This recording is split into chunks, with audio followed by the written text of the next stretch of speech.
And we're live. Welcome back to the show. We are joined this week, always as joining me always as Patrick, but also joining this week, returning guest, author, podcaster, Substack columnist, Dom Scarcella. Welcome back to the show. Thank you. It's great to be back here again, and this is the first time where I get to meet Patrick virtually on this It's show. a So pleasure. extra special here. Good to see you again, Scott, and hello, Good to see Patrick. you. God bless. Yeah, this has been. Yeah, Patrick Yeah. has been very excited to speak with you. I'll tell you, he's been not hesitating to mention how excited he is to Oh talk to yeah. you. Oh yeah. Okay. I mean, well, Dom. I mean, the angle. I remember where I was when I first heard you on the show originally with Scott and William. Um, Okay. I was just ended up sitting in my truck for probably 30 minutes longer than I needed to, just soaking it up because I really appreciate the angle that you approach Oh, apologetics, I guess, for lack of a better word, or maybe evangelization, or just if not to use such loaded terms, but getting the message to people who may, who haven't a clue. I had no, So Yeah, I'll say thank you. this, Dom. To that end, I don't think I've said this to you yet, but a good friend of mine, childhood friend even, who's was an officiant at my wedding, and I was a member of his groomsmen at his wedding. Okay. He texted me the day that after that your episode, your first episode, had come out, and said, oh, just so you know, I bought Dom's book. Great, Oh, like well, great thank you. episode. You know what I mean? Like, Thank you. and it was not that was not he did that without knowing that we had struck up a friendship and you would have a continued podcasting relationship. So If I may say, the History Homos ecosystem the low has been IQ opinion. biome, I think, is probably a biome. better way. Is it the biome? It's The probably I never HH thought of it before now, but The HH biome has been very kind to me. I have more overlap on Substack with your Substack than with anyone else, including big, guys like Matt Taibbi and the Free Press and anything like that. I've had more people who have found me through your show, your Substack, than anyone else. And even after that first episode on your podcast, which was back in March of 2024, I had so many people contact me um, who said, "Oh, I heard you on History Homos podcast. I heard you through Scott and William. I heard you through HH." Leaving book reviews at Amazon. nice. Well, thanks, Just guys. Good, keep yeah, up the good work.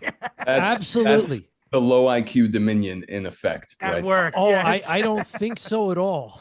No, they I have they said that this is an unconventional show, but it's a higher than average IQ show. But if IQ is your ability to abstract in order to solve a problem, a big part of that is being able to frame a problem correctly.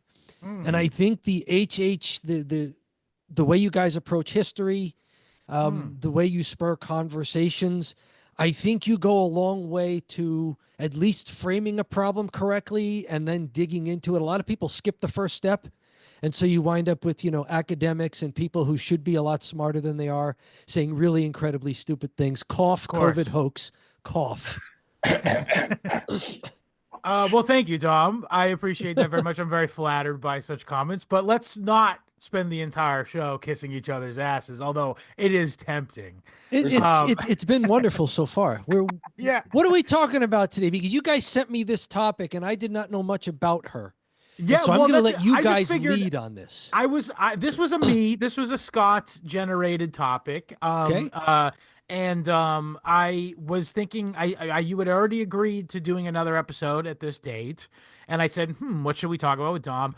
What's something in Christian history that I don't know about?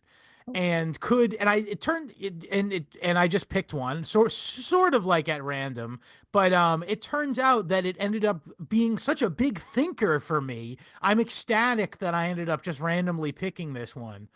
And so yeah, we're talking about the story of Joan of Arc. Now I want to do a quick in before here because this topic is sort of intrinsically tied up in the history of the 100 Years' War. And I just again I want to get ahead of this and say you're not going to get a comprehensive history of the 100 Years' War encapsulated in this episode. I'm sorry to tell you. No, certainly not. But you will get a at least a few battles and also just like sort of like the overall background to that because it is such an important aspect of the story. What I'd really like to sort of focus on is the sort of theological implications of a Joan of Arc, and also I want to talk about sort of the fact that she's this really enigmatic figure that like means a lot of things to a lot of different people, and it also it's almost like she's this blank slate for that everyone can kind of project whatever they want onto her in a really Mm. remarkable way because I've never engaged with a historical figure where so many people have so many they identify her with their thing, you know what I mean? And certainly almost entirely selectively, Yes. people will pick and choose because this is a puzzle where there's so many pieces missing, and the only way where you can get an image of it, there's still some pieces that could go other places that would totally change, the motivations, I'm trying very, very hard not to go full skitsploitation on this. And just the fact that, sorry to throw this out so soon, but the fact that her mother herself alone went on a pilgrimage to Rome, I believe. Was it Rome? Yeah. This I think that's wasn't. what She they had like say. a weird name too, Romay or something as well. And Yes, like I don't know if that had anything to do with the fact that she had done it like a pilgrimage to Rome, but and so I guess it's tough to know where to begin this story. So Scott, I think you probably want to start further back into the war to establish where we are in history, in time and place, because we're so far from what geography looks like today. We're so far from true. That's a where. great point. It is Yeah. very alien time to today's sort of geopolitical situation in Europe. Yes. So the 100 Years' War, and you guys can correct me if I'm wrong here, but by and large, I would say that it is a period of war that was sort of characterized by English incursion into France. Is that Mhm. safe to say? Um, Yeah, Yeah. they came across the English Channel. I mean, yeah, and they had a foothold there for some time. yes. And so and also it's characterized by a period of, and the reason why it's 100 years, it wasn't like literally 100 years of constant warfare. It wasn't like Vietnam for 100 years. You know what Yeah. I mean? It stopped for tea a Yeah. couple. Actually, they literally, I did hear an anecdote where they did like a sort of Christmas 1914 sort of truce for break sort of thing, and where they played soccer or something. Um, Played soccer. yeah. Um, Um, but oh, so yeah. okay, so it was 100 years, and it was really the political sort of instability that was the 100 years, and it was there was hot zones of fighting going on, but it was also characterized by a bunch of civil wars within France, and sort of really the 100 years is like this 100 years where like the French monarchy is in Disarray. crisis, yeah, Yeah. disarray. And so For question. It's this yeah. is already like fifth. So where we're kind of coming in is already like halfway into the 100 Years' War, and the situation is that the the nominal king of France, he is this guy named Charles Le Fou, or Charles the Mad. And he sort of had like a mental breakdown. I think it was actually pretty well associated with the fact that they were losing the war. Mm. Um, and he had sort of had this mental breakdown. And one of the anecdotes I heard was that he like would wear metal bars on his clothes because he was worried that if someone like touched him, he would break because he thought he was made of glass or something. Yes, yes. Which is Well, that was not really in the in the book that you suggested No. I read for this. So this is all good background information for me as well. Yeah. oh yeah. I mean, the book is very, very particular with what it includes, where it picks up and where it leaves off. I liked it a lot for what it Yeah. set out to do. It's But the trial of Joan of Arc, so it's very yes, legalistic. It's very repetitive, but and it focuses on the trial. yes, Right. exactly. And everything leading up to that is just amusing lore, world building for. I mean, this truly was like you can't ask for a more turbulent time with as many crisscrossing personalities and allegiances. And Right.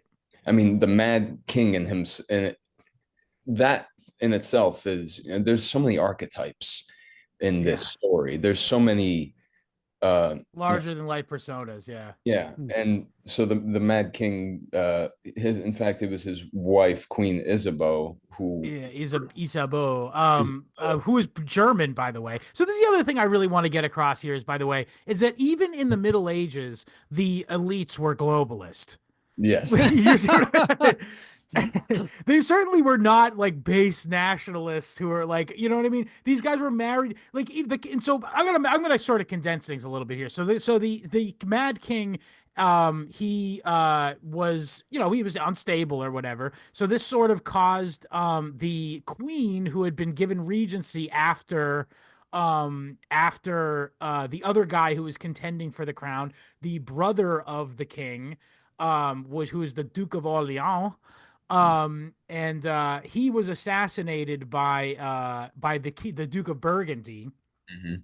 The Bergen, And they being the English allied French. the, for the simple fact of the matter was that Burgundy, its industry was largely a sheep, Mm, and they collected wool, and that was a important key trading, bargaining chip with the English, who are, everybody knows the English, they dominated the textile industry for all times. mm, So because of that, they were perfect partners. And now the fact that the Mad King is, I believe he doesn't, I don't even know if he dies yet, but the point is that he allows his wife and one of his like cousins, the Duke of Burgundy, to sign away the rights of the crown to the heir. So his daughter marries the King of England, and then they have a baby who's 6 months old at the time that he yeah. dies. I know this is really crazy. I just this is very Just complicated. it's just funny to think, the French, correct me if I'm wrong, Scott, the French king dies, and then 2 weeks later the English one dies, and Yes. that leaves this infant as king of both kingdoms. Hypothetically. Now, the problem with that is that there's this other guy named the Dauphin, who is the crown prince, who is the son of Charles the Mad and Queen Isabeau. But there is speculation that he's actually a bastard child of the king's brother, the Duke of Orleans and Queen Isabeau. So this is bad blood. They don't like this implication. This looks bad for everybody. And then the other thing is that the queen was just basically wanting to, first of all, again, the elites are globalists. They want comfort, they want power, they don't really care about how this affects, the sort of world order of things. And Sure. it certainly didn't reflect what the majority of French people wanted. Yeah. um so she signed away the rights to the kingdom essentially, and now there's this sort of power struggle. Oh yeah, also the next king, Henry the Fifth, had at this point also incurred into France, into northern France, because of this turmoil that was taking place. And the city of Paris, which is still the same place that Paris is now, and very importantly, um, the cathedral town of Reims, was occupied by English controlled forces. And so that's just there. We did it. I actually made it somewhat comprehensible, or somewhat, whatever. It's if people would like something to picture in their heads, just imagine that Western France is English allied, and meanwhile there's incursions into small towns and villages like Including Domenic, which is the yeah town that Joan of Arc is from. yeah. So the the Eastern French are not feeling secure in their place in the world. They cannot expect that there will be a French kingdom to come. Yeah, Right. so it's and these things are happening over decades, literally 100 years. So by the time that Joan is born, we're literally, in which this will feed into later, the huge propaganda campaign that was Joan of Arc.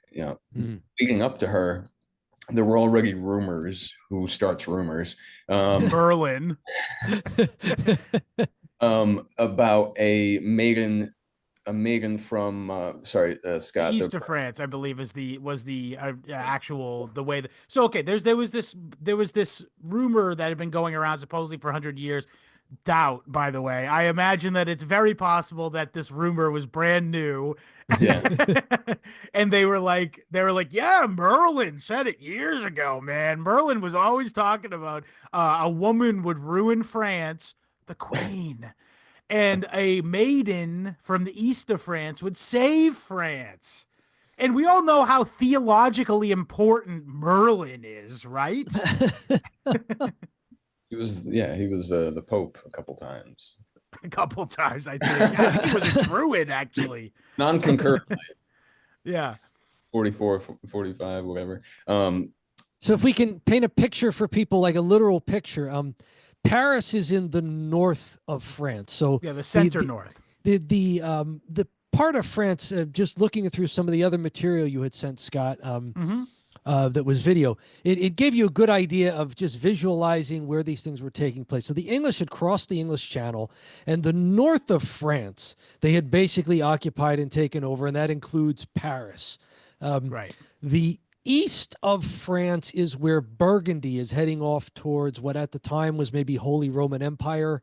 Poland. It was technically part of the Holy Roman Empire. Yeah, so Burgundy is there on the east of France. It's really the southern 2/3 of France that are still under the control of the French king, which is really a passive thing to say because it just means the English hadn't gotten there. Exactly, yes. And eventually, and as it turns out, they would not get there. But, because of where England is with respect to France, they're moving north through the south, and they get about 1/3 of the way down geographically the landmass that we consider France. Right. And that's kind of where we are when Joan of Arc shows up. She lives only about 19 years, right? 1412 to 1431. They believe she died at age 19, yes. Age 19. So there's this is 1400, so this is even before a lot of the European exploration into the New World happens. So it's a very Eurocentric time. Yes. And it's also, I should mention this, and it's kind of forgotten in the, when in discussion with this sort of time period, but England, while it was doing this, this campaign across France, it was simultaneously fighting a war with the Scottish at this point. Yes. And also, and it's worth mentioning too, is that the Scottish were sending troops to help the French. Yes. There were Scots on the side of the French during this because they were allied, because they were both fighting the English. And they were, so what I'm trying to say is that these English fellas, were putting on, they were wearing many hats. Yeah. I mean, yeah, it makes you wonder, is it me? Could it be me?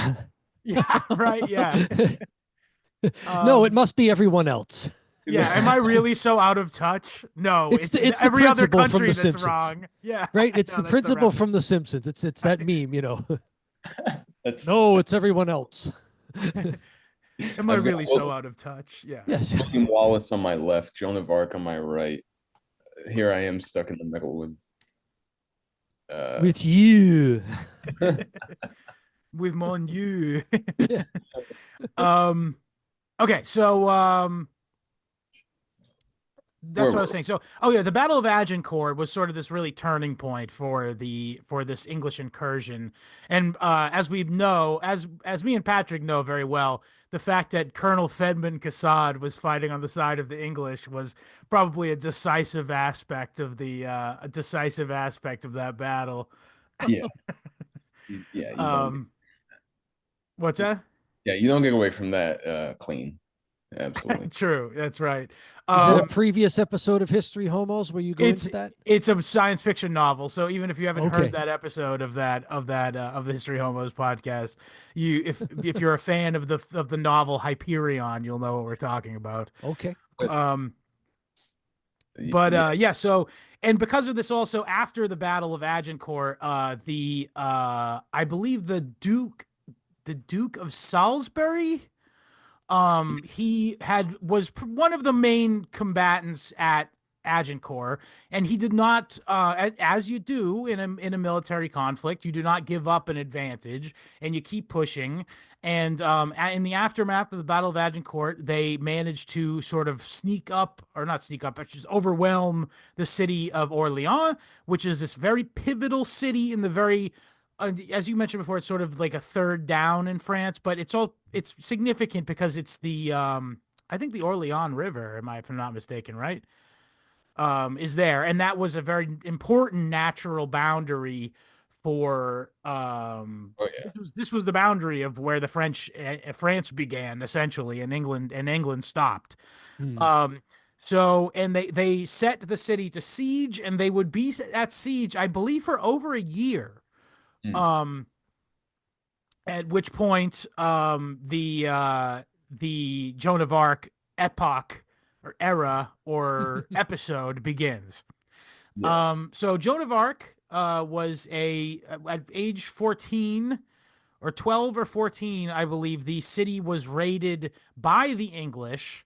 mhm. Her town, which is called Dolemy, was raided by the English. And it was, when I say that, it wasn't like there was an English general going, "Go kill all the peasants." In No, the they name of were the English. yeah. I believe they just went and had a bit of fun. This is how you had fun in the Middle Ages if you were a soldier, was pillaging, In the name essentially. of the baby boy king, I'm burning your goats. Yeah, And and I do believe that there is some at least thin association between this event occurring and Joan reporting that her first vision of Saint Michael the Archangel, there was some sort of equivalence between these two events. Am I wrong by saying that, guys? I recall her first vision being when she was in her garden working as usual. I'm pretty sure it was after. It I'm was after it though, yeah. Yeah, so we can and it wasn't so much a slaughter as they were raiding for horses and Yep. taking shit and so on, but still you can imagine that a child growing up in this environment is soaking up all of the all of the uncertainty and Yes.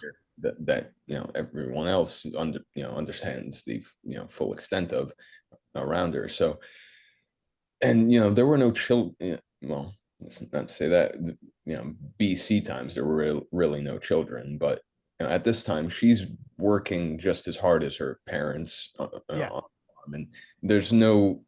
They do all things together. They work together and then they go to mass. And she never really learned how to read or write. I think she dictated all her later, correspondences and so on. But so she wasn't a scholar in the Bible by any means. I doubt from what I've read, did she ever cite any verse or Not to my knowledge, but I don't think anybody did at the time. I think that's like Exactly. sort Yeah. of a post-Reformation thing that people can actually Mhm. can actually like quote from the Bible. But um that said, I do think it is somewhat remarkable that by all accounts, She never said anything that was like they tried tested her several times on her like theology, and like she was came up, you know, other visions aside, she came Yeah. up pretty smelling pretty good Yeah. on that account. And so yeah, I think she was illiterate, as you mentioned, but it's worth mentioning that, like you said, her mom had like a particular had like an individuated name, which is incredibly strange for that time period. Um, and the father's name was Jacques d'Arc, Mhm. which is where her name is Jeanne d'Arc. Actually, interestingly, her name is Jean. It's not Joan. I don't know Jeanne, why we actually all say Joan of Arc. Jeanne Um, of Arc. yeah, Yeah, Mean right. Jean. I'm Yeah, glad you went there Jean because the I had a whole Darking pro Machine. wrestling thing set up here. Jean the Darking Machine from the Gong Show. Um, but what's it called? Yeah, so Jacques d'Arc. Oh, by the way, Jacques d'Arc owned his own land, which is kind of remarkable as well. And he was not a serf, and he also was something of a minor official in the town. Mhm. To the extent that when like the court, the theological court that she appeared in front of, like they took his testimony like seriously, whereas like that was kind of surprising for the time period, because like most of the peasants, like what the heck would the bishops care what this guy has to say? Like they're so lowly, you know, compared. But this guy was a landowner slash, you know, town official or something. So they were like took his they took his testimony very seriously and used it actually against Joan, which I think he was mad about afterwards. Mhm. Oh, I'd be mad. I mean, Uh, I'd have no bad word to say about the lady other than she probably went too far, too a little fast. confused. Yeah, a little confused about some things.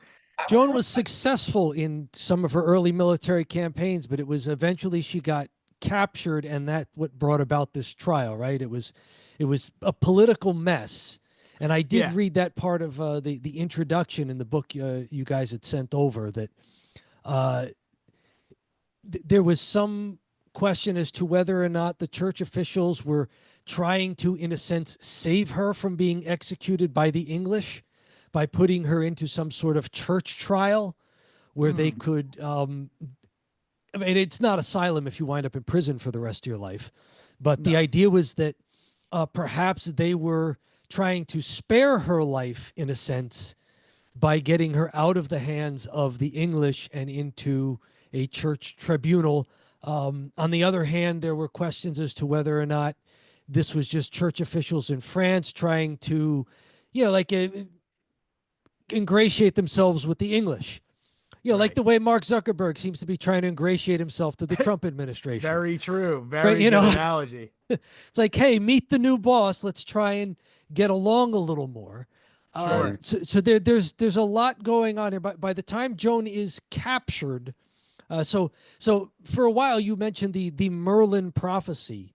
Right. Yeah. Joan starts getting military victories, and people start believing maybe she's the chosen one, and then she loses a battle, and it's like, oh, and some of the luster is off the shine there, and she loses another one, and eventually she's captured.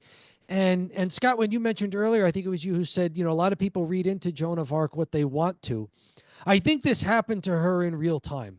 That as long as she won a battle, people read into her, oh, she's the Yeah. chosen one that has been spoken about. As soon as she loses, it's like, oh, peasant girl. Mm.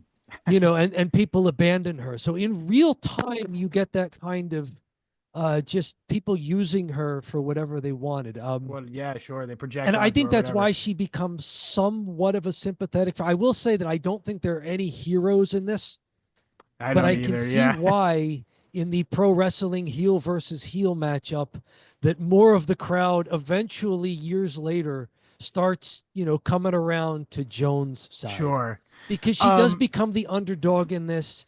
There is questions as to whether or not, perhaps she was just a troubled person yeah, I for think all the so. things that she went to when she was young and in her very formative years. The fact that she's I also imagine ganged the up on. battle probably was not like great for the psyche. Oh No, I yeah. mean, There's a one mention in one of the historical accounts you sent me, Scott, in addition to the book, where she's weeping over the English that her troops have killed. Yeah. So Right. I mean, war sounds great until you got to go out and fight a war. Right. Brother. But then she also, exhibits this bloodlust as well. Mm. Yeah, and Yeah, you this is get a taste, right? I think so. Yeah, I think so. So okay, but this was covered in the book. But so when she left home, she did so without the permission of her father. This was again used in court against her. Um, and she went to this guy named Robert de Baudricourt at Vaucouleurs, which was a sort of Bachelor courts. Sorry. the Vaucouleurs de Baudricourt, yes, the sausage king of Vaucouleurs. Um, I know them. um, what's it called? So yeah, they goes to him, and it's very funny because actually, this takes a year to get going because she goes to Vaucouleurs, or she goes to Robert de Baudricourt, and he says, "You get out of here, kid. What are you kidding? Some Merlin story? Yeah, kick rocks. I'm good." And she goes, all right, fine. I will go back to my village. And she leaves, and but she keeps coming back and bothering him, Like and all women, she and gets lost. Can't but find her and way so but back. here's the thing. She comes back and she says one morning she goes to him and says, you guys are gonna have a really bad loss today. And he goes, yeah, yeah, sure, keep chirping, lady. And she leaves. And then just it comes to several days go by, and word comes in that the French have lost the Battle of the Herrings. Mhm. Which was again, this is kind of an important moving part here is the siege of Orleans, I which is cried at the Battle of the Herrings. Just I think a lot of people did. Because all the the French were supposed to win that by all accounts, but they militarily mismanaged, and they relied too heavily on too heavily on the new unproven technology of rifles. Um, and they so okay, what happening was, and this is important too because it was Lent, and the English were sending goods to fortify the siege at Orleans to their troops, and because it was Lent, they weren't allowed to eat meat. All of Europe was not eating meat, so they sent an entire, in addition to like bullets and cannonballs and rifles and all kinds of stuff like that. There was cases and cases and cases and cases of salted herring, um, and the French were like, they got word of this, of course. I don't think it was very difficult, I think, to do any sort of secretive military action at this time, by the way. But they got word of this and they were like, this would be great if this could be our big comeback if we took all their food and then brought the food to Orleans and in doing so also reinforce them. Um, and they did not. Just to make a long story short, maybe this is another episode, but the Battle of the Herrings did not go well for them, and they sort of ran all of their guys into wooden spikes. yeah. That's kind of what happened. I mean, I'm not kidding. That's who Um, that's who didn't die by arrow fire. Yes, actually, yeah. And again, they were trying to eviscerate they actually literally, the English circled the wagons for the first time in history. They circled the wagons. They heck I them actually off. don't think it's the first time in history. I believe actually Caesar did that technique, if I'm not mistaken. But they did that Only in, happened in by 14 accident whatever. a couple times. So yeah, they lost, and then so Baudricard got the message that they had lost that day, and he was like, "Damn, this." Also, I think another thing is what you were just saying, Dom, is they were starting to get desperate, and they're like, "All right, I mean, maybe who knows? Maybe she is. We're losing, obviously. Maybe we could see what we want to see in Joan, and she will save the day." And so he says, what could I how could I lose? Send her to I don't remember the name of the city that they went to. But it was the place that Charles the Seventh, the Dauphin, was staying.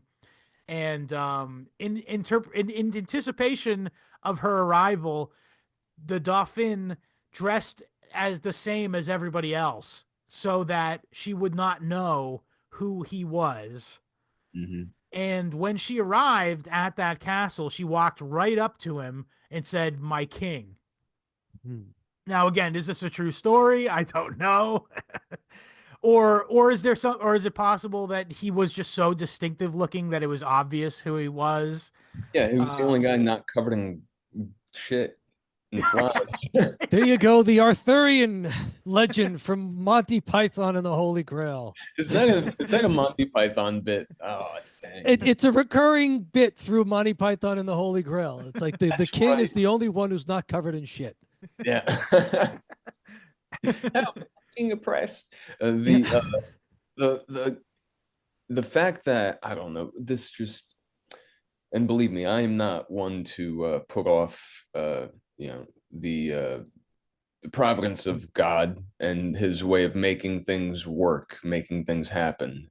There is no coincidence. But and there's certainly the benefit of knowing everything all at once, all the time. You can make sure that things happen in a wondrously unbelievable way. But I don't believe this. I don't believe that she picked him out of the crowd without knowing who he was first. The fact that the Dauphine wouldn't just send, or I'm sorry, Quadricourt. Audricourt wouldn't just send this girl to waste the Dauphine's time. Uh, and I don't know. I just really think that this was a propaganda campaign that was set in motion probably decades before she was born, because it mentioned in the book there were already, you know, concurrent with these rumors about a maiden, leading the French to victory.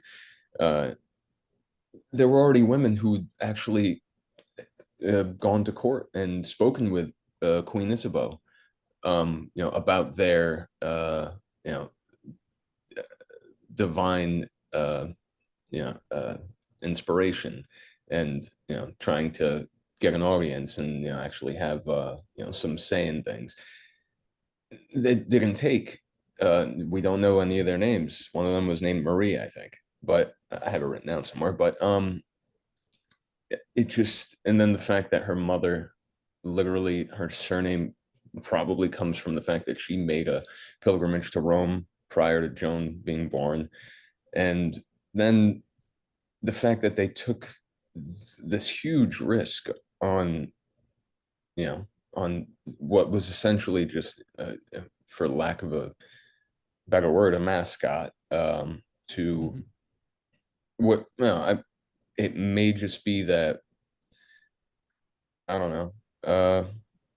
There I mean, I read somewhere about how there was already preparations made to uh try and break the siege at Orleans before Joan even got there. Mm. But so I don't know. Please dismantle this No, I suspicion. mean, there's definitely there's a bit to it, honestly, and I also want to point out here that so that's the story, that story I just told about the king getting picked out of a crowd there. That's his side of the story. Her side of the story, as that she walked into the room flanked by two angels holding a golden crown that she materialized out of nothing, and she placed it on his head or I handed. I believe know she that handed it to him. more. I believe that more. Yeah. And she You know? reported this to the bishops at her theological trial. And she said, "May God strike me." Not literally say, "Go, may God strike me now," but she said, God is my witness. That's what happened. Yeah, well, I But believe that. no one else agreed with that. But yeah, Yeah. reality determined that to be a lie. By the way, Scott, we've seen people who say crazy things that may or may not be true, get totally left holding the ball, and get sent to the stake, metaphorically, for Alicia Owens. So yeah. will this will always happen. Timothy McVeigh. They'll always get to the end and look around and go, "Where is everybody?" Mm. No one's. No one's here to save me. Yeah. Um, it really makes me sad, because I think this was a girl who had genuine, Love uh, for God. yeah, but also probably had in the way that Middle Ages, peasant, 50, they had 50 acres.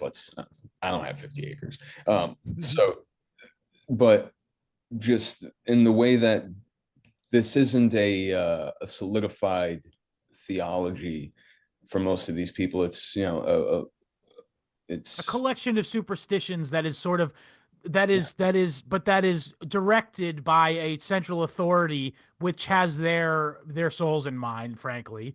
And the problem is that particularly in this like time period where there's like sort of disparate people around and there's like not a lot of central communicate centralized communication, or even screw centralized, but just like it's very pastoral, to say the least. I mean, like literally, like there's a priest in a in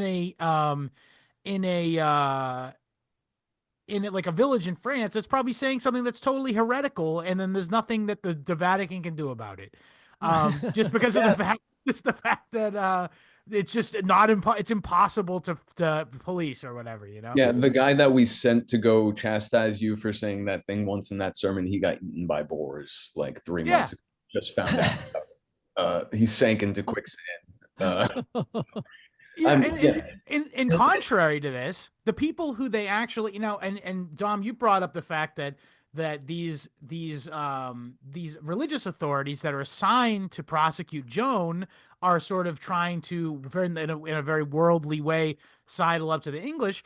But frankly, if I mean, I'm not like an expert on Roman Catholicism catechism or anything, but it seemed like all of the things that they were asking her were incredibly, theologically speaking, very germane. Was it not? Some of the yes, technically. There's also the question that and they've mentioned this, that canon law differed from diocese to diocese just based on what the customs of the bishop were. Okay. Friend of the show, Monica Perez, and I had a conversation about this where she asked me about canon law, and I brought up, well, which period of canon law are you Right. talking about? Because it's not set in stone. It differs from time and place. And Monica, if you're watching, reading this book on the trial of Joan of Arc, it's even worse than I thought it was. Oh, yeah. The arbitrariness of it and sort of the rationalizing that goes into it. Rationalizing to me is doing logic in reverse. Okay. Logic is supposed to go from premise, and then as you make connections, you arrive at a conclusion. To me, rationalizing is when you start with your conclusion, and then Right. you cherry pick the steps backwards that you think make it look like you did the right thing. Sure. I will give you one example. They keep hammering away at Joan for not submitting to the church militant, which Right. is the church on earth, and instead appealing to the church triumphant, which is the church in heaven. And she keeps saying, well, in a sense, if what the church is doing on earth agrees with heaven, then I should not have a problem. Amen. Now, that doesn't mean that what she's doing is correct according Right. to Yeah. heaven. It just Sure. means that her mindset is, if what I'm doing is okay in heaven, it should be okay now. Like, I shouldn't have to play your games if what I am Correct. doing is correct in the sense of it's correct.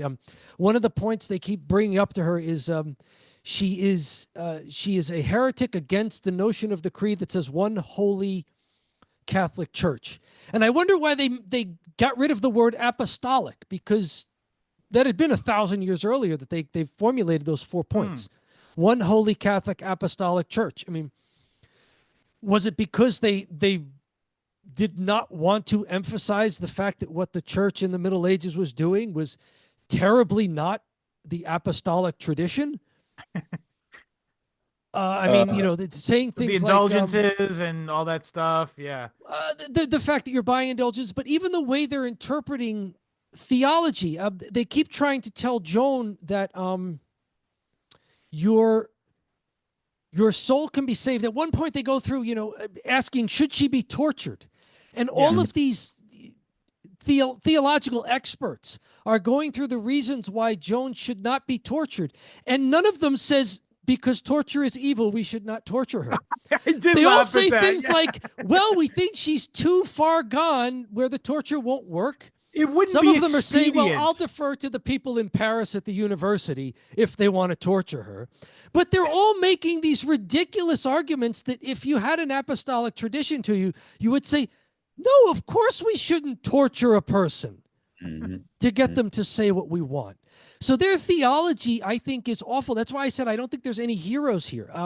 Sure. I think the church officials are, my goodness, they're scoundrels. And that doesn't mean that Joan is right. It just means that Joan is a troubled person who's being attacked by scoundrels. So I can see why Joan becomes the more sympathetic figure as the years go on. But like there are things about Joan that I don't find very heroic. Like she's terribly ethnocentrically bigoted. God favors the French. She said God hates the English, I believe. Right. She went so far as to say. That, yes. Like, so that this is, it's not like she's a heroic figure from a gospel standpoint here. Like she is a troubled person. She's vengeful, it seems. Yeah. Whether or not her visions are actually visions from God or whether they're just, she grew up in a place of superstition where people talked about these things and maybe she had a very active imagination. Sure. Maybe she had something that we would call either a mental illness, though I don't like that because it turns everything that's not normal into an illness. Maybe she just she perceives things differently. It's a sort of mental or abnormality, I think would be an okay thing to say. Yeah, she's different. Like she's different in how she perceives things, and perhaps by what she's encountering in her society, she interprets it as, oh, the saints are telling me to do this. Right. Archangel Michael is telling me to do this. So, had the church been full of charitable and officials who really actually looked out for her good, it would be a lot easier to side with the church officials. But they were so rotten that, I'm just throwing up my hands. This is like pro wrestling when they book two heels to fight each other. Yeah. And, like if they book two baby faces to fight each other, two good guys, the crowd can kind of just cheer for both and just enjoy the show. But if you book two heels to fight each other, the crowd wants to cheer for somebody. You don't want to boo the whole time. So eventually you start just cheering for someone for whatever reason. And I think that's what happened with Joan, because it doesn't seem to me that in real time she's even viewed as a hero in her day after she starts losing battles. Sure. I think it is. Well, for sure, it was definitely crystallized afterwards. I think, and also we can history get into is kinder to her, right? We can get into the whole Girardian thing where I think like double transference took place. Frankly, okay, yeah. When she did die, of course, this like we know she was very much vilified during the act of burning her. And it was done in order to sort of quell nationalist sympathies. And sort of destroy the symbol of that. And what happens, of course, I don't think they understood their gospel when they burned her. And she was immortalized as a result, of course. And of course, this is, again, we're already now living in the age of Jesus where we don't have, first of all, we don't we try our best not to do idolatry. But second of all, we don't, we sort of view everything through the lens of how like this ultimate truth and morality is given to us. You know what I mean? So all divine expressions of divinity are viewed through the lens of the gospel and Jesus and stuff. So she doesn't become a literal deity in her own right, like you would in a Girardian pre-Christian society. But she very much becomes a folklore character. And I was talking to a colleague of mine who's very, traditional Catholic kind of guy. And, he's American, Irish to be exact. And he's like, yeah, I don't really get why Joan is a saint. She led an army. She was like all about killing other people and stuff Yeah. like that. And then the other thing is like and so he was like, this kind of bothered him a little bit that the church canonized her in 1920 or something. And I said Bothers me too. And say that date again, Scott. 1920. 1920, yeah. So right after what happened, World War I. Yeah. right where the French finally had a victory, and it was Yeah, it almost reeks of let's have this let's rub it in. ancient French war figure Yeah. canonized, Yeah. Right. like French triumphalism. Yeah, and I said to him, I said the only he asked me, he said, well, what was like I get in France, like why they thought that, because it's become this, it's been really baked into their culture to view her as this divine figure or whatever. But in the Vatican, why do they don't have that sympathy per se? Per se. And I said, I guess the only explanation I can come up with was try telling 400 years of French people they're wrong. Yeah. Oh man. 400-year war. Yeah, I mean, I'm just saying, like, it's like they have for 400 years have been telling their kids that Joan of Arc is a saint, Saint Joan of Arc, and praying to her. And again, I guess part of the justification within the Vatican was that there were like 4 different nuns that had prayed to Saint Joan of Arc for healing intercession, and they were healed. And there's like there's like actual like a numeric, as I understand it, I could be wrong about this, but there's like a numerical minimum of miracles that need to be taking place in order for someone to be beatified, I believe is the Yes, yes, yeah. It's after you're in the to get into the just to give people the basic lesson as I understand it. Anyone who's in heaven is a saint, but to be part of the canon of Gotcha. saints means that you are recognized that there's something admirable about your life, and that they quote unquote have evidence you're in heaven because you have been invoked in miraculous events.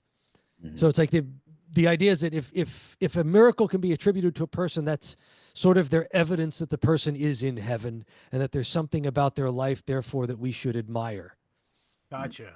See, So I didn't yes, have all that information. Thank you for filling me in on that, yes. actually. So like, well, for instance, the holy day of All Saints Day, Mm, that acknowledges that everyone in heaven is a saint, even if you're not listed somewhere on the calendar. interesting. That you're not. In That's the it falls on the same Roman holiday as Lemuria, which Mm. is Okay. it's like, again, I should also point out here that in the ancient Roman religion, it's very transactional, and it's a holiday they would throw every year to make sure that their ancestors weren't angry at them for forgetting them. Oh, it's like almost the scapegoat or the sacrificial goat Yeah. mechanism for ancestors. Oh, that's all of their religion was that, Right. basically. Yeah. Yeah, So they don't. so you mentioned the folklore surrounding Joan. It starts, what is it, about 2 decades afterwards? It's in around 1450s. Her trial is in a sense retried, and the guilty verdict against her is thrown out. Well, there's a So very important political reason behind that, because now okay, I believe this is after the conclusion of the entire 100 Years War here. And okay. now King Charles VII, who was previously known as Dauphin, he is now the king in good standing of France. And it's a matter of somewhat propaganda, frankly, from the English side that, hey, this king guy, the only reason he's king is because of this heretic. And he was like, guys, no. Could you like look? And by the way, this is at this point, they've got all of France. And so these very same dioceses, yes, Patrick? I'm so sorry to interrupt you. Yeah, I didn't mean to. I just jumped into my head. By the way, yeah, not to mention the fact that the proto-Anglicans are talking about how the French communed with the devil, and they had some I know, kind of ironic, huh? yeah, but then we haven't mentioned Guy de Ray. Gilles de Gil de Rais. Rai, Gil. Oh yeah, oh my God, I forgot about him. Gugaraga, Giru, Yeah, this guy was in Program to Kill. dickhead. Yeah. Excellent. So yeah, Okay, what was his role? Was he was like the over men noble at at the arms. castle, right? I'm sorry, he was the He what? was the noble at the castle Oh that yeah. Joan was being held in. He was with her in battle. He was Oh, with her that's right. Yeah. through a lot of, and this is what adds another layer of witchy weirdness to it. Yeah, so just without getting too yucky here, Dom, I don't know if you know who Gilles de Rais is. Um, Go for uh, it. he is a one of the first documented serial murderer slash child kidnapper slash child eaters in Okay. history. And he was a co-combatant with one Joan of Arc. Um, Yeah. The enemy of my enemy is my friend. Do I you hate the suppose, English? yeah. I bet you hate the English. Not that And it much. was not long after the Joan of Arc, episode where this was discovered, and he himself was also put to death. Although I think slightly more nicely because he was a noble and He not a peasant claims that girl. it didn't Oh, start until like a couple the year or the year after her death. Okay, I'm smashing X to doubt on Yeah, that. big X to doubt. He went. It's a very interesting story where leading up to all this, before the precipitating events of the trial and the fallout and everything, he was selling off. He was just like splurging like crazy, selling his land and his assets that his like miserable, abusive grandfather had granted to him, and just totally making a mess of the rest name. And then I don't know, just he was with Joan through a lot of these battles, and I also want to point out, she was successful at Orleans, and following that, what there was one other battle that she, um, but everything that It was the same day they actually, after they just routed the English at Orleans, they went yeah, in and actually vanquished the entire army. yeah, yeah, and that's but everything that followed after that, every time she led a unit, she failed, and it was always uh, it- they She advised had already against. played her part. Yeah, they advised her not to. They didn't want her to. Well, It it's worth mentioning that in a very real sense, she was damaging the French cause by continuing on with this battle, but she had bloodlust at this point. Um, and it was a fact that the Dauphin had already signed a treaty with the Duke of Burgundy. exactly. Yeah. And No, she they was like, were. nah, son, fuck that shit. I'm gonna Yeah. go attack these guys. I hate them. Kill, kill, kill, kill, kill, kill. And what the misery of it is, like, really, I mean, how many men had to die? How many people had to die for what? You know, Like a few square, yards, however many hectares of Yeah. own flesh, it's just a misery and unnecessary, and from a place of pride and egotism that I'm the one that's going to do it. I did it once, I'm going to do it again. And still, she is the more sympathetic character because she is scapegoated by everyone who she's everything to anyone, like you said, Scott. So by the time that but like you said, by the time that she's gone, she's being used against the French in the same way that she was a wonderful propaganda tool. The way things shook out, which they wouldn't have, probably, definitely not, if she had known what her part was in things. um she was being used.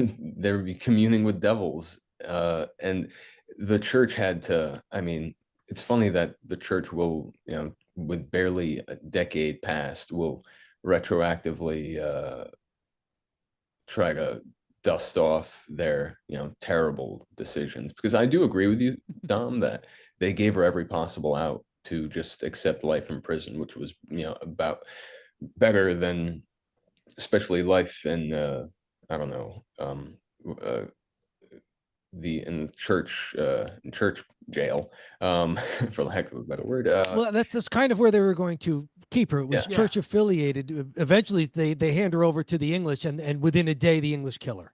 Yeah. Yeah. Right? It's And like March. It's May 3rd, 29th to 30th or whatever, like right after Pentecost. Like as soon as Joan originally takes the answer you're talking about, Patrick. She agrees to the confession. She's agreeing to life in prison, and then 4 days later she recants, and that's when the church officials decide, well, we'll just send her to the English, and yeah. they kill her right away.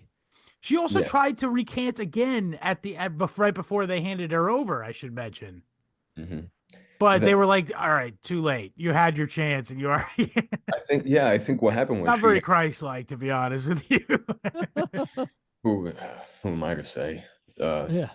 I, I just, it's sad. It seems to me like she realized what life in that room would be and decided, Just says the voices came back to her and screamed at her and said, "How dare you? You're a demon for having even told them what we said." the fact that, how often did she bring up Jesus Christ? Yeah, it was always, I mean, again, this is the problem with this like very archaic version of Catholicism in this very rural, it's not even rural, but just like this archaic setting, is they really didn't get that the whole thing maybe was about Jesus and like the him dying for our sins yet. Um, Yes. she kind of probably did think the religion was chiefly about like the worship of these saints, and it's not her fault that she thought that, frankly, No, no, No, the because we all church start did. there, right? I mean, I've said this before on I maybe even on a previous History Homos episode that we all start off with that primitive human psyche, Yeah. and we all start off projecting aspects of our own humanity and the world around us onto quote unquote the heavens. That's where the polytheism really comes from. Right. So it's very easy. I was reading something from someone who was taking a pilgrimage through Italy and near Assisi, and he said rough estimates from the people I'm talking to around here: 98% believe in Saint Francis. 60% consider themselves Catholic, and then it was something like 15% actually believe that Jesus is God. It's like in descending order of what can be the most tribal belief I could have. It's like, okay, in one of my own, Saint Francis. Mhm. The next most common belief is sort of like a general category that Yeah. gets associated with your culture. Okay, I'm Catholic. And then when you drill down to actually having to grapple with something, Like a theological concept. Yeah. something that's a concept, that's something that's less than surface, something that you have to deal with in the inner self. It's like so few people have gotten there. And so yes, I this is a rough period for the church just about everywhere. Yeah. Mhm. There's two popes. There's Yeah. a couple of popes, and this is, it's not quite like it is now where we have mass communication. I think this is something you guys were talking about. This is pre Gutenberg's printing press, right? Oh, yeah. Definitely. So Definitely. so like nowadays, literacy and intelligence are almost correlated. Like if you can't read, there's something wrong with your ability to Sure. perceive and think. But back then, like you just didn't have access to things to read. Right. So it But wasn't that unusual that you wouldn't have your own Bible to read. It was Mhm. difficult to produce Bibles. Not many people read them. That's you went to church and that's the only place you heard them. Mhm. You know, You maybe sang songs that you remember. That, old hymnals, old stories you were told, things that changed over time here and there, things that were wrapped up in your own particular time and place, and then had some elements of a wider theology into it. And then there's also the problem that besides the communication difficulties back then, is that once the church officials, the magisterium, become almost completely political in the time of Constantine and onward, now you get to the point where they're distorting things. Mhm. Yeah. Now you get to the point where, would you even, I mean, if you ask the local bishop a theological question. Would you get a genuinely early church gospel answer, or would you get a politically expedient answer based on what alliances that bishop wanted to uphold? Sure, And absolutely. the book we read even admits that when it comes to canon law, that the bishop Right. basically was, I think the phrase they used was a local bishop is the nexus of spiritual and temporal power, Right. and that it was not uniform. None of it Yeah. was in any way uniform. This is also, if you know a little bit about Catholic history, this is pre-Reformation of Luther and King Henry in France, the Anglican Reformation. It's also pre Counter-Reformation in the Catholic Church, which is the Council of Trent, when things start to get a little more similarly distributed. Like that's when they start formalizing what readings you're going to hear at Sunday Mass. That's in the 1500s. That's like St. Charles Borromeo in the next century. So In this is yeah, go this ahead. is like the height of, this is everything getting as bad as it can possibly be before stuff starts falling apart. And then they don't even really like fix stuff all that well. Just to put the fine point on it, in this book, The Making of Europe by Robert Bartlett, I did not Okay. finish it, full disclosure. Got about halfway through, as you can see. It's a thick Um, book. yeah, it is. But they, to put the fine point on it, though, the bishops were very. You said temper, and this is a quote from the book we read, but Yes. he was a nexus of temporal power as well as spiritual power, or Yes. spiritual power, whatever. Nexus of spiritual and temporal power. Right. Okay. So it was that. And to the extent that this Robert Bartlett says the very notion of medieval social structure can be charted one to one or on a map with the spread of these bishoprics. Like literally the way that they were able to create the serf system. And by the way, this is also one of the other things is he talks about French here, by the way. The entire social system of the Middle Ages was spread by Frankish people. So Ah. you can blame the French for everything with this, and they were the ones who spread this bishopric like style of governance slash religion, and it really was like very much like was very much hand in glove with power in real life and in the spiritual world. So I'll yeah, quote from the book. I while we wait for Patrick to get back. This is page 3 of the book we read. A bishop in the Middle Ages was at the nexus of spiritual and temporal power. Emphasis in the book. On the one hand, a receptacle of divine grace passed down by the apostles in direct succession, but on the other, a prince of the church endowed with wide-ranging legal and political authority and temporal possessions. Now, how could that go wrong? Yeah, right. I'm sorry, I was gone, but I know we were blaming the French for something. I have a yeah. sense feeling. Go ahead, But Scott. as you were, um, I was just saying, I don't know if you heard it, but the yeah, entire yeah, medieval social structure was spread by Frankish people. yeah, and it's just so funny how, on page 15 there was this thing that stood out to me. Inquisitor manuals not weren't even up to date with current canon law. So the manuals that the inquisitors, these guys with all these sharp prong things and all these circular, lines of questioning, they weren't even. It's all bupkis Yeah. borrow a phrase. Also, Um, the one thing was they kept coming at her for the wearing the men's clothing, and I do want to address this because this is you're like all one of wearing those things lady that like clothes. the feminists really latch on to Joan for this one. Um, but so this was like something that kept coming at her, and they actually pull out Deuteronomy as there is a line in Deuteronomy that is like that a woman should wear the raiments of a man's is an abomination and vice versa. And it's just like it strikes me as funny because like I'm sorry, did we not get the part where Jesus said forget all that stuff? Like we should just love your brother, love everybody as your brother. I mean, like specifically like right in that same chapter, there's like not wearing two materials of the same of two different materials of clothes, What is that? not cutting the sides of your hair, not eating shellfish and stuff like that. I know they What is ate this. that? Gold and pearl and silk?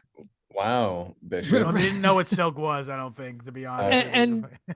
and you're like this is another example of them loving the legalism and the power of Yeah, it, but not maybe understanding the faith. the spirit behind it. Yeah. I mean the prohibition against women dressing in men's clothing back then was because they had this terrible caste system where women were kind of second class citizens, and it was a prohibition against trying to impersonate a man in order to get better social standing, which Right. we can knock their social standing and their social order all we want, and I think justifiably so. But Joan Yeah. is not trying to say that she's a man. She just, Right. I mean, when she rode off into battle, she wasn't pretending to be a man. It was quite clear that she was a woman that was Yeah. the in battle. whole that Like was the she's whole not premise. trying to fool anybody. She's just, I mean, who after a big Thanksgiving meal just doesn't feel more comfortable in sweatpants?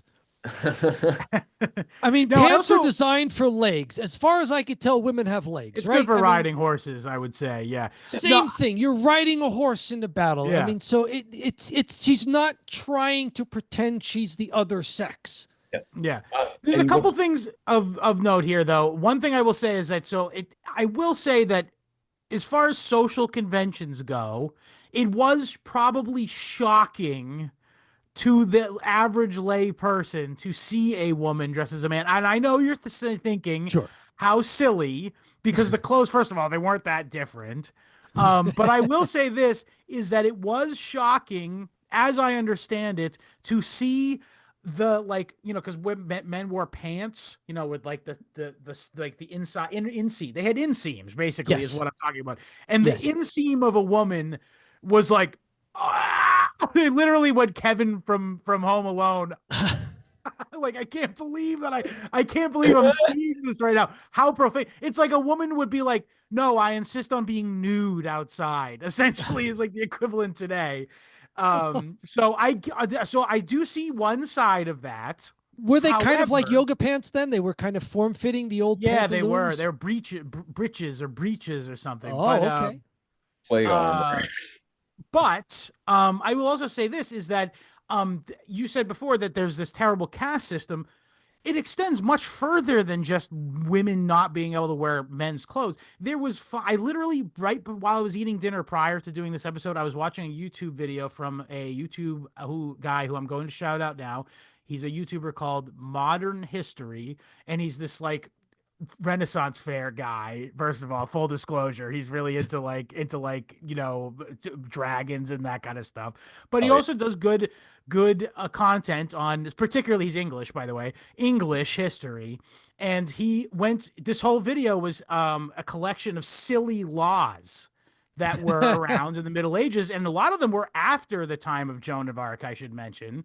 Some of them included like just how long a guy's tunic could be, and the amount of money you would have to pay was like life breaking.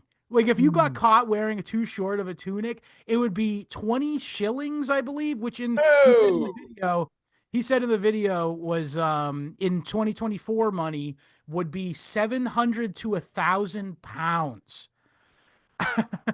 So imagine a peasant in medieval, after Joan of Arc, mind you, but having to just wear, trying to wear a slightly risque outfit or something, and end up having, frankly, just and gonna end up dying because there's no way no. you're going to pay this. You're going to be thrown in jail. You're going to starve with the bread of humility and the water of sustenance, or whatever they call it. And that's that. And So I said all that to say, it was just really horrible the way that these temporal powers were constantly just beating down on these poor people. yeah, this is what they concern themselves with On the day to day. on the day to day. The people who supposedly were there to help instruct people on the better things in life and their souls and their spiritual lives, and and this part of themselves that lives on after all of this earthy stuff comes to an end for them. Yeah. It's shameful. I mean, Yeah, it's not it's a good time to be alive. it's not a good time to be alive, and Sorry to it's sidebar like this, but he also had a thing where he was like, well, first of all, if you poached from the king's woods, you would be castrated or blinded. That means so if you're starving and you kill a deer because you need to eat, bye bye testicles or Hey, bye bye eyes. hey, I don't know if they gave you a choice either. how about both? Why not? Sure, yeah. Come on. What's what? Take one, you might as well take both. Yeah, Oh man. and then another thing I noticed as we're talking about the things they keep harping on with Joan for is apparently she was in a town where a 3 day fairies. old boy was restored to life, Lagny, Lagny, and they were trying to pass that off as Her claiming she did a miracle. yeah, that either she was involved in it or it was some sort of There, devil yeah. thing, spirits, witchcraft, or whatever. And I was a little unsure of that and whether they were trying to put words in her mouth because we're getting their side of it. We're getting the church official side of everything, even the sides where they're quoting Joan. Mm. Yeah. So It's it's clearly not a actual recording of Joan saying all these things no, impartially. Yeah. no, it's them. But they certainly capture a lot. She still shines through. Her Whatever. defiance does, right? Like what stood Oh, out to you about her? I will lead and say what stood out to me and what makes Joan at least a little sympathetic for me is whatever of her own BS she's dealing with, she clearly calls out their BS. Amen. Right? True. She calls out their nonsense. I love the quote where she warns them that they might be in grave danger for putting her on trial. Yeah. And hey, she's I That's like to think she's right about that she's calling out something that's terribly wrong with what they're doing. amen. Sure. Yes, I agree, and I whatever vitriol she felt towards her captors, whether it had been the English initially, and then the church, the Inquisition. Mhm. I can totally understand the just how much you could hate this whole thing that surrounds you. What you this thing that's so much bigger and so much uglier and is literally so much worse than anything could have been. I often really wonder if we've been sitting on this for a few weeks, so I've bounced back and forth with the idea. What did God you know look kindly on her uh initial um mission, which was that she would lift the siege at Orleans, and she did. uh but everything after that was, like you guys said, just wanton. Prideful. Yeah. So if there ever was, if it was possible to deter, which in fact it worked, if it was possible to deter further bloodshed, you know with there being some sort of divine hand in things, that the siege of Orleans certainly would have been that moment. Yeah. um but everything after that, which it was her. It was not bloodless, for the record. The siege of Orleans ended in No, a very, very bloody clash in 200 which I people. believe, like I said, all of literally the entire English, detachment was like killed down to Yeah, the man. yeah, hundreds, and not to say, and Thousands. yeah, fair. 1,000. They had 1,000 guys, and the French had Um, four. oh, that's right, yeah. And I was thinking initially, and then they routed them further, and that was when she cried about it. But never would I ever say that any man's life is worth word on a map. What these people certainly I can empathize with is wanting to fight for some sort of stability, some sort of self, and and she accomplished that with whatever, however big a part she actually played at the siege, but especially because they were doing peace talks right after it. So it wasn't Yeah, they did. necessary. It wasn't necessary. I will say this, just to speak to her effectiveness. I do think, and again, we were talking about this collection of superstitions. Um, and it's also, and we talked about this during the Rome episode, by the way, and this didn't change at any time, even to this day. I think you'll find that soldiers are some of the most superstitious people imaginable. Um, It's and in light of that, this like sudden coming of this superstitious figure really did change both sides' perception as to what was going on in real life. The French guys were like, yes, this is it. Merlin said. And Merlin. Oh, and also not just that, but also like, we've been praying for months and months and months for some word from the guy we're here fighting for, the Dauphin. And three, and four generations. this is something new at least. This is something new at least, is that there's a woman at the head of the charge. So maybe there's some significance.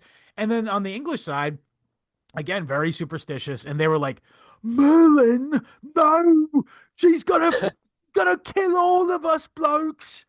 Um, so they routed or whatever. And then also there's also, I didn't really get into all this stuff, but there's like a lot of trivia about this siege, in which like there's the Duke of Salisbury got his head blown off. Yeah. Oh, By a solitary cannonball that was like supposedly fired by a child. By accident. Yeah. Yeah. it's funny because he didn't get hit square with a cannonball. Apparently, it hit the window, and the window like blew his head off. Yeah, pretty much. Oh, imagine losing half of your face, and it's 1329. No, 1429, but yes. Yeah. Forgive me. All right. Close enough. They have Neosporin at least. No, they don't. They don't have. They have like Eye of Newt and like and Nightshade that they use in things in order to cook up we're gonna replace your face with a distillation of marigolds, like in Kingdom Come Deliverance. No, but to your point, Patrick, about the continuing bloodlust after Orleans, the church officials bring up the fact that she attacked Paris. Yeah. But they kept harping on the fact that she attacked Paris on what was apparently a church holy day. Yes, she did. So it's like the war part wasn't what concerned them. It was that she did it on the wrong day. I mean, so truly, imagine being in this room. Imagine all three of us sitting in the back trying to not say anything. Right? It's it's astounding. Who are we to say? But this kind of hypocrisy, the kind that's getting people killed, by the dozens, by the hour, is all. Again, I say, how often did she invoke the name of Christ? It was always Saint Michael. It was always these, rationalizations, as you would say, because I don't doubt, especially, I was thinking about this. Imagine, all you have to fill your mind while you're doing the same, but tough work every day is the songs you can remember, what you can whistle, what the verses you can repeat to yourself, whatever you can have, whatever you plucked from the sermon that week. A very insular kind of living, a lot of just thinking to yourself. And so I don't like the whole mental illness shtick either. For the longer I thought about it, her being schizophrenic is what like everyone says, but it seems a little. It could have just had epilepsy or sleep paralysis. I've had sleep paralysis. I've had sleep paralysis too, but I knew what sleep paralysis was when it happened, and I go, "Oh no, I'm having sleep paralysis. Better wait it out." But in 1420 whatever, they didn't have Google, to find out what sleep paralysis was. So they thought somebody was sitting on the edge of the bed talking to them a lot of times, I think. Who's to say sleep paralysis isn't somebody sitting on the edge of your bed talking to you? You know, I I don't know, I'm a little woo-woo with this shit, but I don't doubt that she uh toward the end of the trial, she said something like, I do not know whether they were good or bad, but they were there. I believe. Um, I wish I had it written. I mean, also, what do we know about DID? You know what I mean? Like maybe that's her other persona that she goes to when she's scared. You know what I mean? That's it speaks through her, and she goes, "Well, that's a real person." Not to, Mm. 700 years on, psychologize the whole thing, but I, I would say that, you know, it seems like you said, Scott, right back to what you said, everybody saw what they wanted in this whole, uh, uh, Affair. yeah, affair.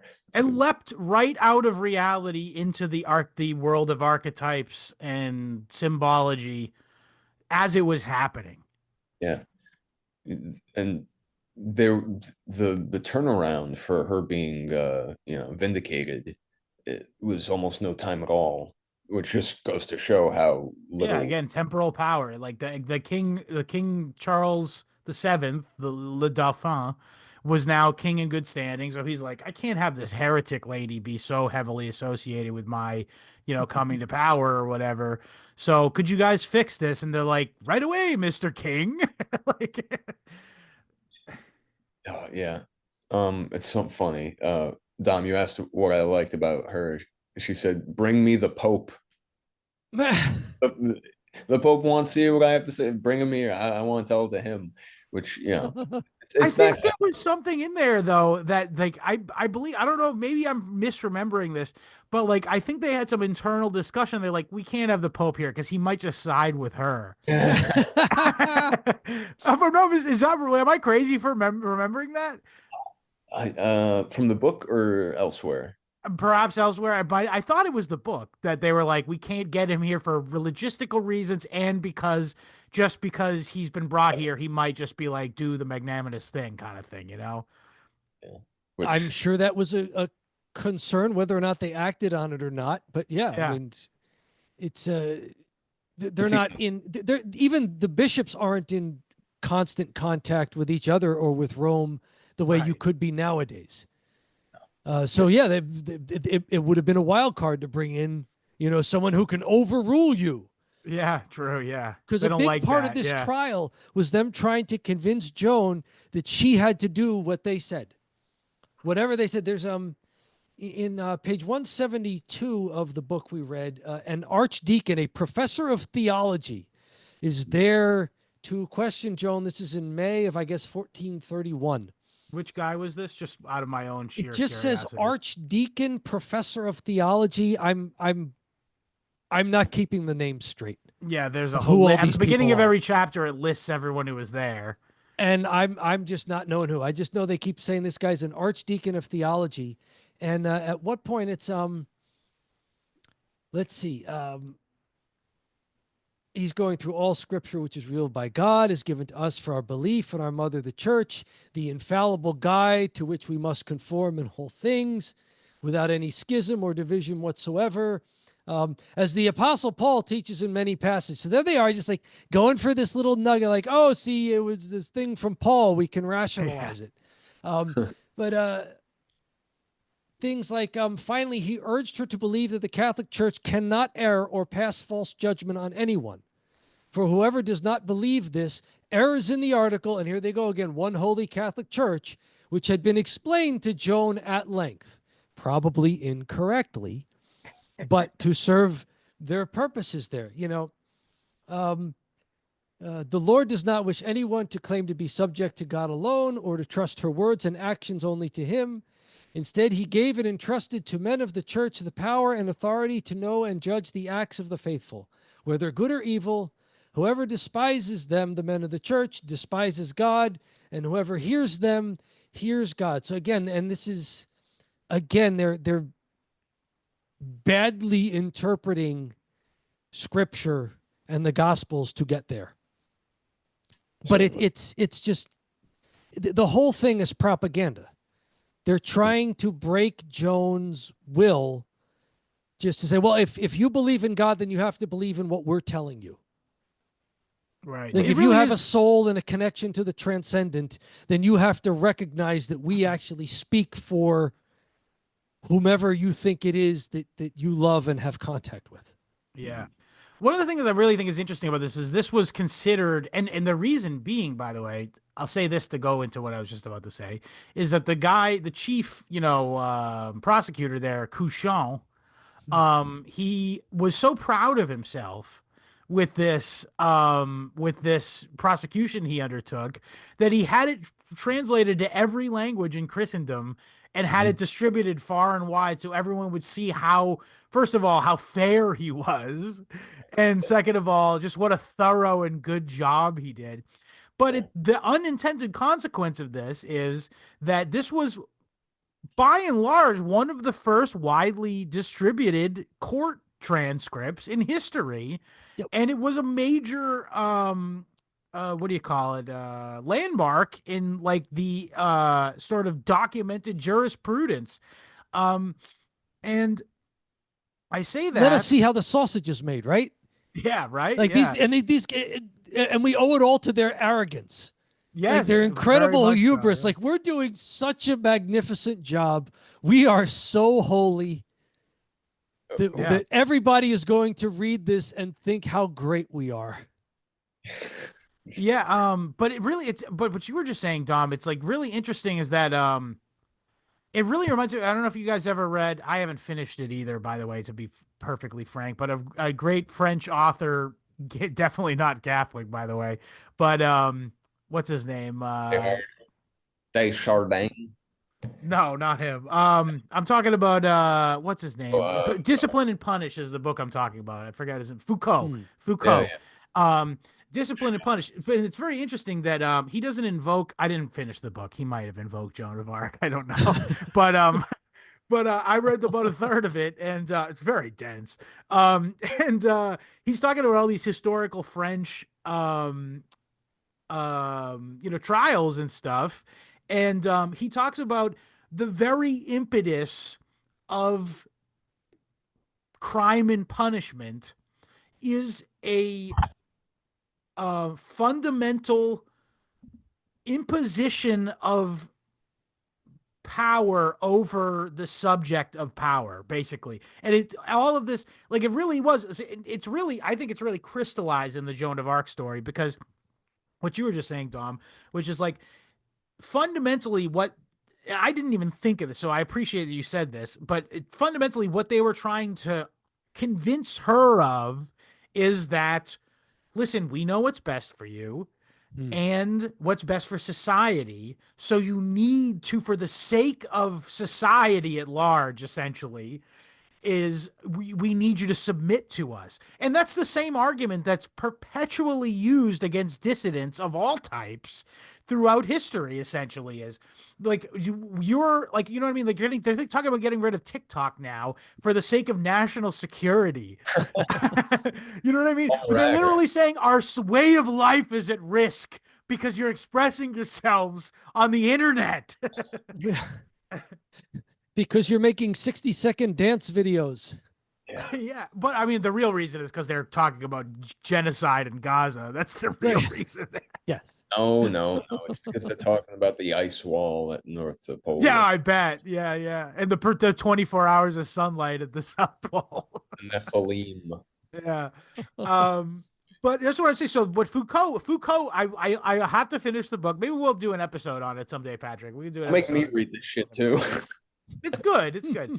But I think it's a perfect encapsulation of the thesis of that book, which is it is the tendency of those in power to want to dominate you right down to your very consciousness.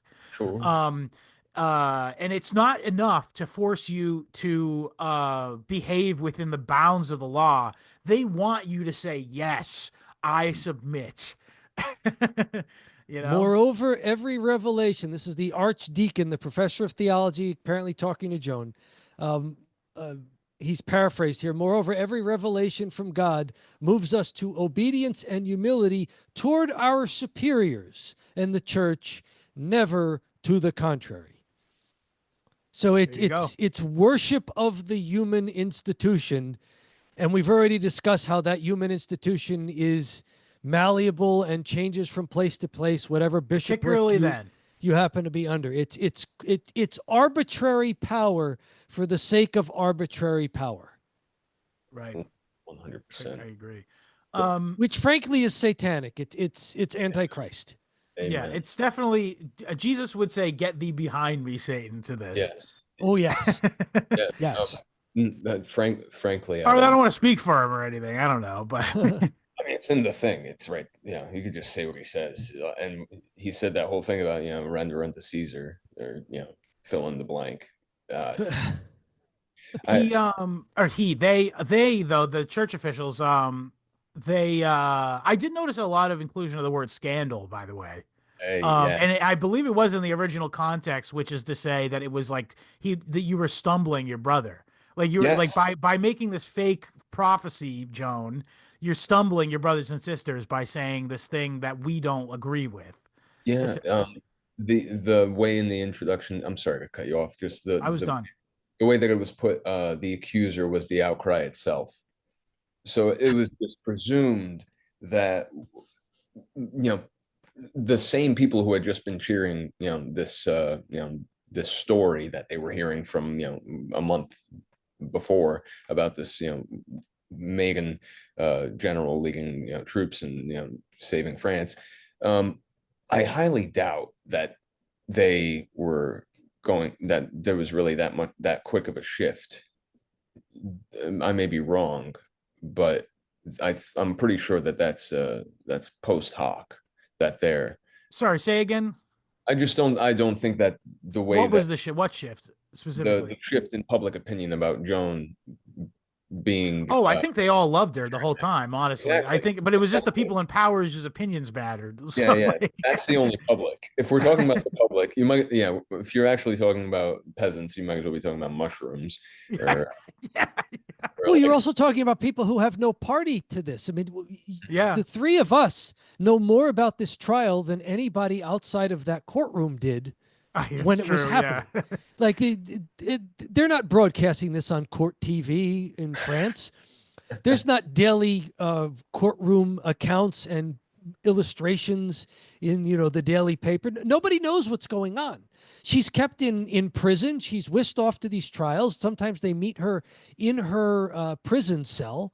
I mean, right. this is secret stuff. This is why it was so unusual, as you were mentioning, Scott, that the guy in charge of this wanted it to be preserved forever. Yeah, He wanted to brag about how wonderful this trial went, yeah, because he thought he was going to get ahead of the story and be able to frame it the way he wanted it to be framed. right. He wanted to stop the double transference from taking place by being like, "No, we really were right, though." yeah, yeah, Yeah. Oh, and look how we saved France. Look how we saved the political alliance. And every time they write letters to other regime officials, they're all calling them my lord, my lord, my lord. And it's like, I'm going, no wonder you won't repeat the word apostolic in your rendering of that phrase from the creed. perfect. Yes, and they were, and I can't, toward the end, and I found this in the index where they were mandating that sermons be preached against Joan. They wanted this instilled in people's, they didn't want anyone whispering about the Maiden savior of France, because Rome is the real, that's who's really in charge. Never forget it. It's Rome.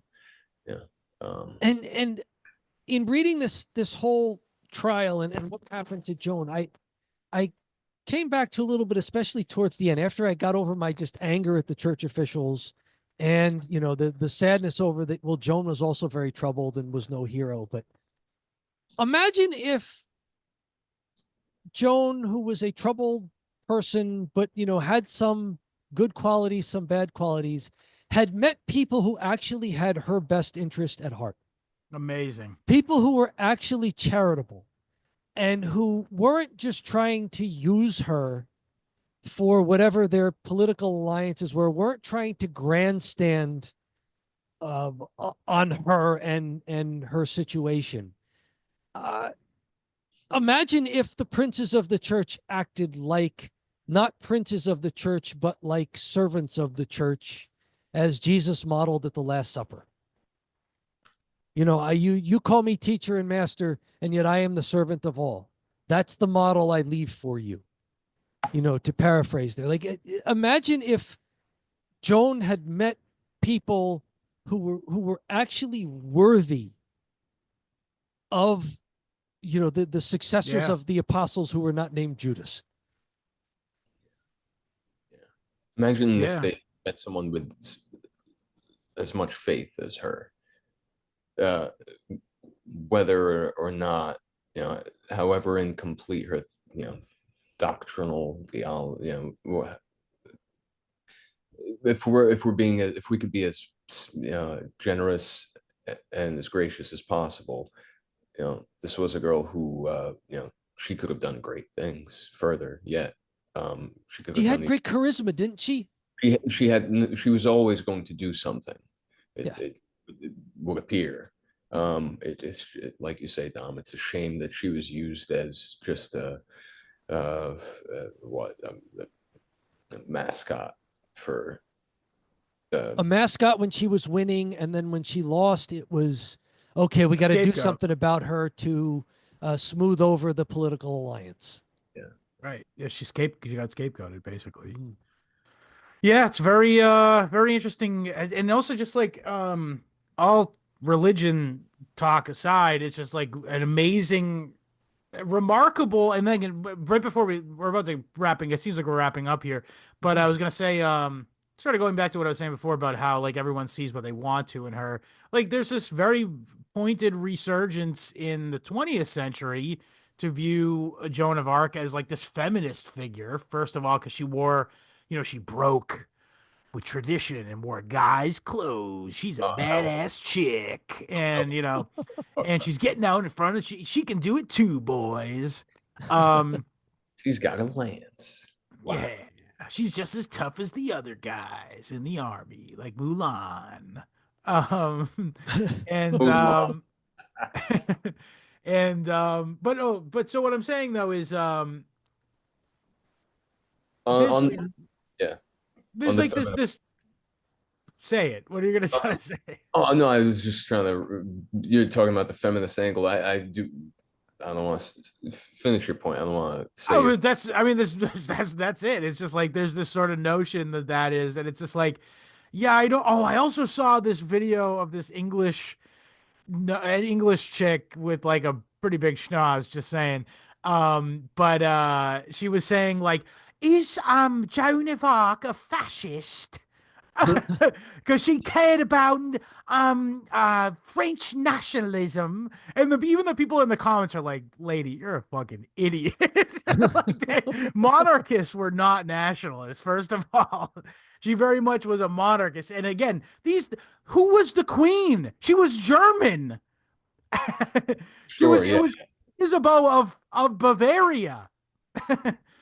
And it's like I don't know what you want me to say here, but these were globalists. These were very much where you could definitely make a capitalism, critique about this. Sure.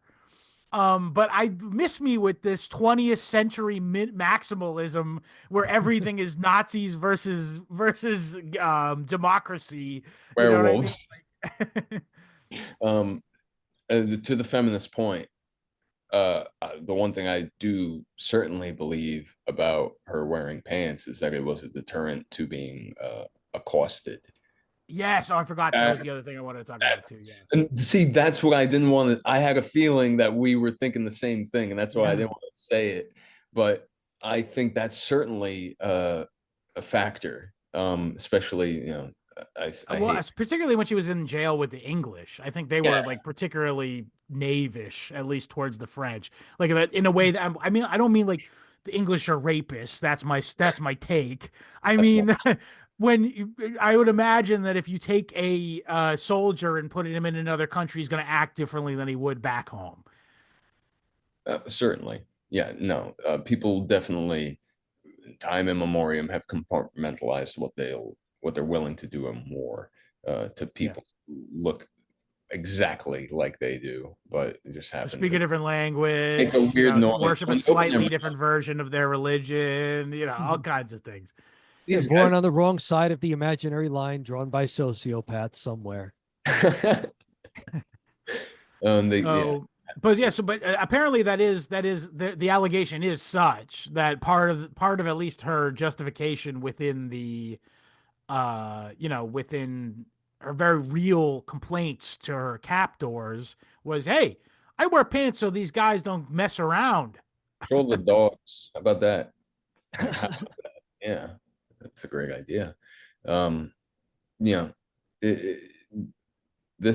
never imagine though. She took a couple knocks to the everywhere. She caught a. She got an arrow to the neck, which was Oh, actually turns out they all thought she was dead, but she actually it really just sort of went through her shoulder.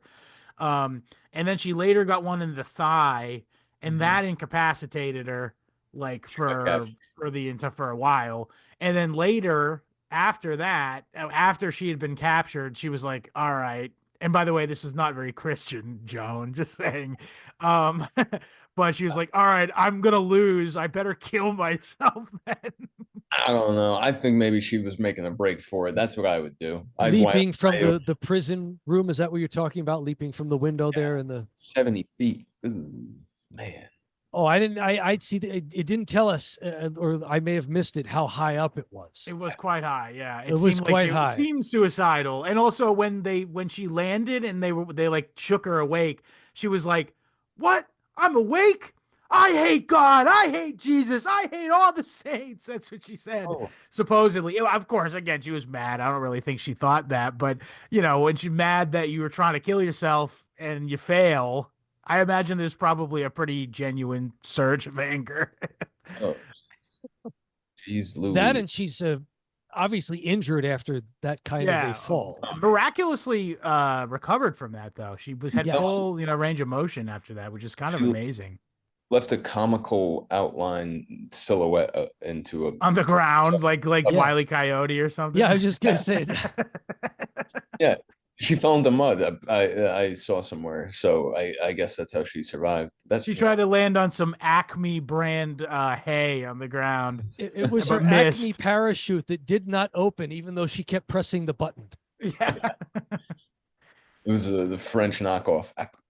See there. When they lit her on the when they had a big crowd in front of her and the English people lit her on fire, they went, "You can only do it once." Remember that Daffy Duck Daffy Duck cartoon where he lights himself on fire? No, school me, Scott. Oh, it's a great cartoon. A bunch of people, I'm sure, got the reference. I don't doubt it. We have a widely. He was trying to outdo Bugs Bunny because everyone was just laughing their heads off at how hilariously droll Bugs Bunny was, and he was mad that he wasn't getting the same crowd reaction. So he goes, "Now for my final act." And he drinks a bunch of rocket fuel, I think it was. He drinks a bunch of rocket, go, go, go, go, really comical, overactive, sound effect for him drinking. And he goes, "You can only do it once." And then lights a match and drops it in his mouth and explodes. And then Bugs Bunny goes, "You did it, Daffy. They love you." And he's a ghost. Actually, no, he's an angel. That's not scriptural right there.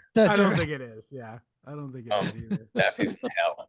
I think Daffy would go. Oh wait, maybe he was a devil actually. Oh, well, yeah. I mean, this is great. I frankly love the old Looney Tunes stuff. I like putting that on. I'm sure I really did it justice. By the way, it's just describing what happened. I was picturing it as you were talking, Scott. I enjoyed that. Yes, agree. Yeah. So anyway, is there anything else we want to say before we get out of here? I saw Daffy Duck. He was right there in front of me, and he told me that I have to save What? Ukraine. Yeah, I have to say France. I, Saint Yeah. Daffy of Duck. Saint Taffy of Mallard. oh, Yeah, all right, I think we did it.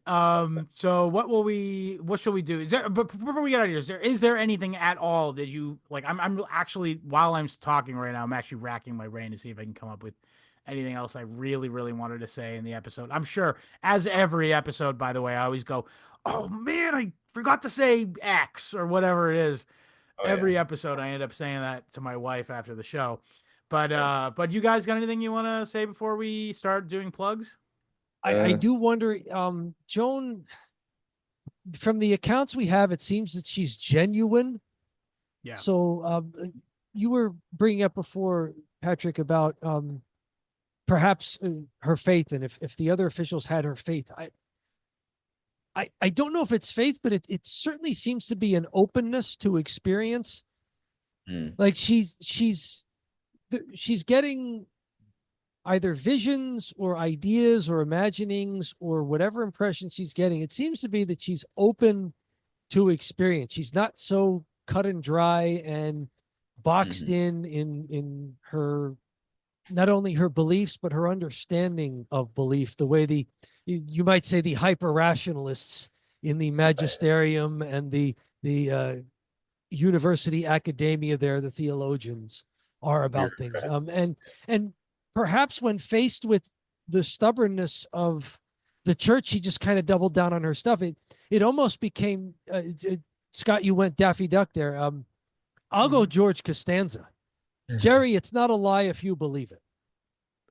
Like I wonder if Joan just came to believe this stuff.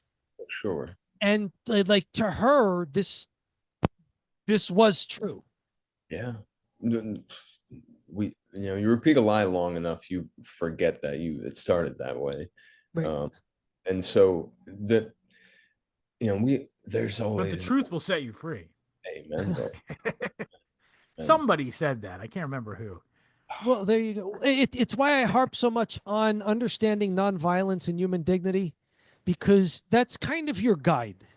If you think God is telling you to do something and that something is violent, maybe that's not what God's telling you, or maybe that's not really the God as revealed to us by Jesus Christ. Sure. You know, if you think you're being led toward initiating harm on another person, or credibly threatening to harm that person, like maybe that's a good sign that it's not Christ who's leading you there. And perhaps maybe that's why the church officials don't talk a heck of a lot about Jesus in this trial. They talk about their own authority as church and the mandate they've been given by heaven. But it's like the whole thing. Maybe you've heard that if someone's possessed by the devil, they have trouble saying the word Jesus, or saying I have Christ. heard that before. Yes. Right. Yes. So maybe these guys couldn't bring themselves to talk too much about Jesus because subconsciously they were so far from what Christ would have taught about, and in difficulty. Like the gospel is not for people who all have the same experience and agree with each other, because that's impossible. We all have a different experience. I mean, the whole point of the gospel, as far as teaching us how to do things here on earth, is it teaches us how to understand that everybody's limited and therefore everybody's a little different. And how do you get along with people who don't just validate you all the time? How do you get along with people who don't exist simply to make you look good? How do you deal with people as a fellow subject rather than an object? True. How do you deal with someone who is a fellow creature with dignity, with an innate worth that you didn't put there, didn't get assigned from the outside, that they just simply have? How do you deal with people like that? And I see nothing in this trial that shows me that anybody had that front and center in their minds. I see hyper-rationalism and insane insistence on everybody's side, and are rationalizing things, and Joan becomes sympathetic simply because she's the one against the many and she's ganged up upon. But I Yeah. think everybody in this scenario, in this sequence of events, is in some ways a troubled person. There are no heroes here, and maybe it would have only taken one person to stand up and do the right thing that could have turned the tide. But Somebody should have thrown a garbage can through the front of the Sal's Pizza. it's something like that. Do the right thing. Like nobody had the conscience working correctly. No, I do have to. I want to ask your opinion of this because, again, I'm not an expert on the Roman Catholic Catechism whatsoever. Neither am I, but I will do I my not that I'm best. saying you are, but Yeah. you're certainly much more versed in it than me. But I would say so. Overall, how do you feel about Joan being a saint? Um, as I think this is in keeping with the catechism. I know it's in keeping with what I believe is um hell exists, but you wouldn't dare name somebody and say that that person is in hell, Right. That's because just to do rude that is too. to Never pass all sinning judgment, aside. right? It's to pass judgment. So um how do I feel about Joan perhaps one day getting through the purification of what we call purgatory and uh being with God eternally? I think that would be a wonderful outcome. How do I feel about her being included in the Canonized. canon? Yeah. Yeah. Yeah. That's In the really what I'm asking. canon, Yeah. as because it's two questions really. How do I feel about Yeah. her being in the canon as someone who's admirable?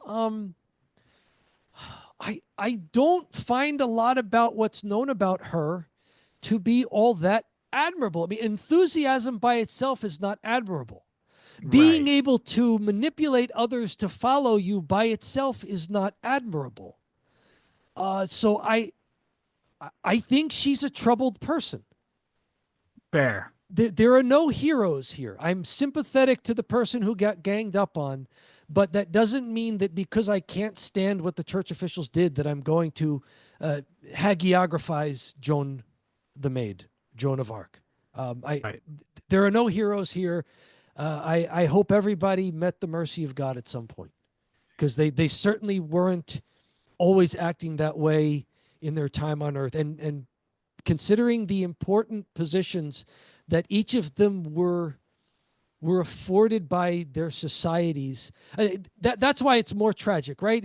If some Yeah. lone regular person is troubled and doesn't act correctly, how much damage can they cause versus how much damage can someone who is afforded a position of honor, whether militarily or politically, which are very closely tied. Think about the damage they can do because of their ability to manipulate people, because they're misusing a natural gift of perhaps charisma. Sure. I So I couldn't agree more in general. Again, this made me feel a lot of things. Of course, fascination just in the historical. And by the way, I also just want to say this too. I said it before, but we'll definitely do a 100 Years War episode. This was not to be the time that we did it though. sure. But just specifically, even just like in the historical long view on Joan is really fascinating as well.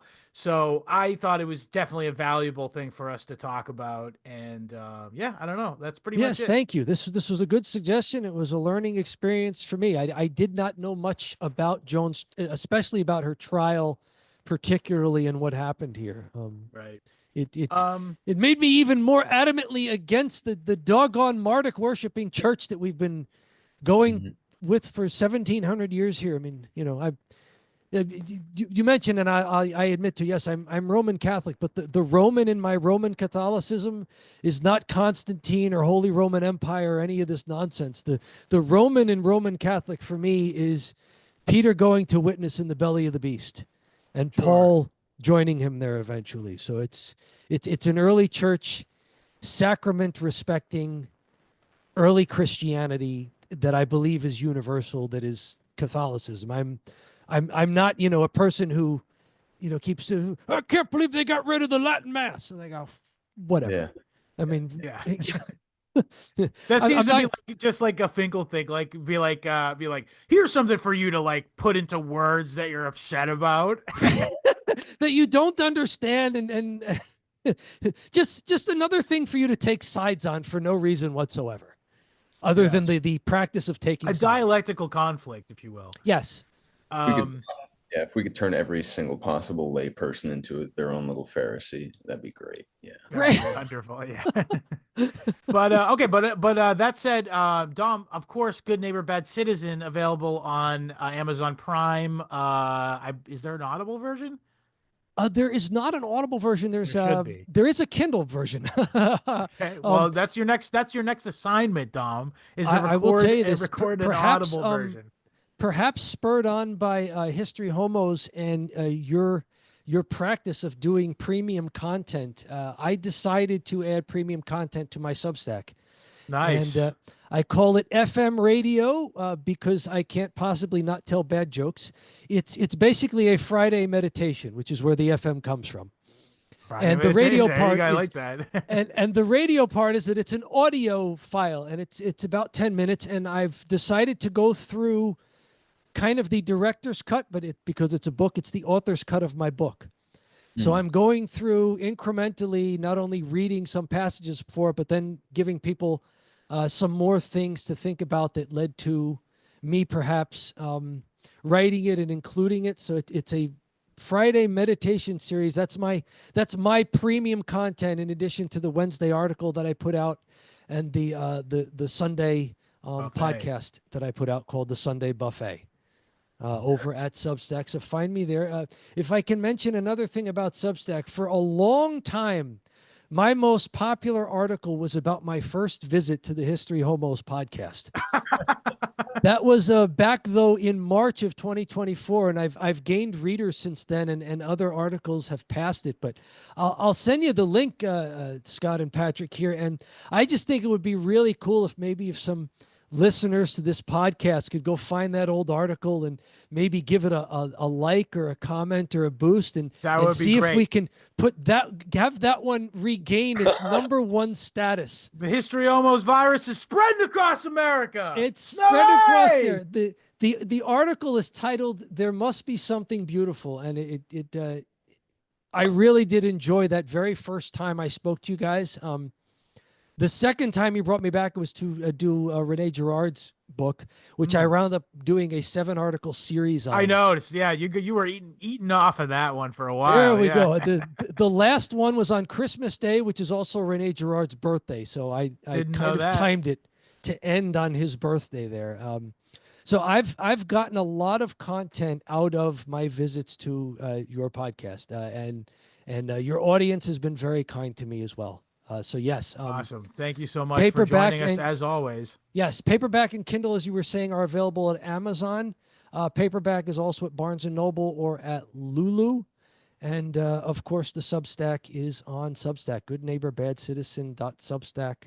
goodneighborbadcitizen.substack.com, and Excellent. you could see me poking around History Homos podcast as well. I'm occasionally in the comments there. I listen to all the Yeah. stuff you guys put out. I enjoy it. I appreciate you, Dom.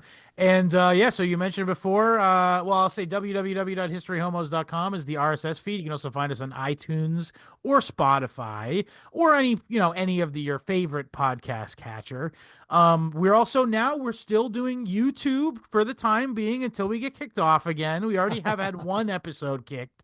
But we're still in good graces with YouTube. So we're doing YouTube. We're also available on Rumble, Rockfin, Odyssey, BitChute, and Dom said it before, but historyhomospod.substack.com. And yeah, it's just extra episodes of this weekly. So go over there, check that out. And yeah, please subscribe and join the community. And we appreciate it because I hate to pat ourselves in the back here, but we do a lot of work for this show. I read a lot of books for this show. And it's a lot of work, and we're kind of poor, so it'd be great if you could help us out. And so poor and so black. yes, very black, yes, of course. but no, I mean, I really appreciate it, because I will say this is that this has definitely been, as far as premium subscribers, been the best year of History Homos so far. But let's just keep going, guys. Come on, help us out here. We gotta save America. I don't No, know. no, we gotta say France, man. Yeah, we gotta save France. Yes. But yeah, I don't know, man. But so check this out. And at time of recording, History Homos Pod, follow us across social media at History Homos Pod. At time of recording, the Telegram group is still the friendliest place on the internet. T.me/History Homos is the channel. T.me/History Homos chat is the chat. Follow me. Yeah, I said that.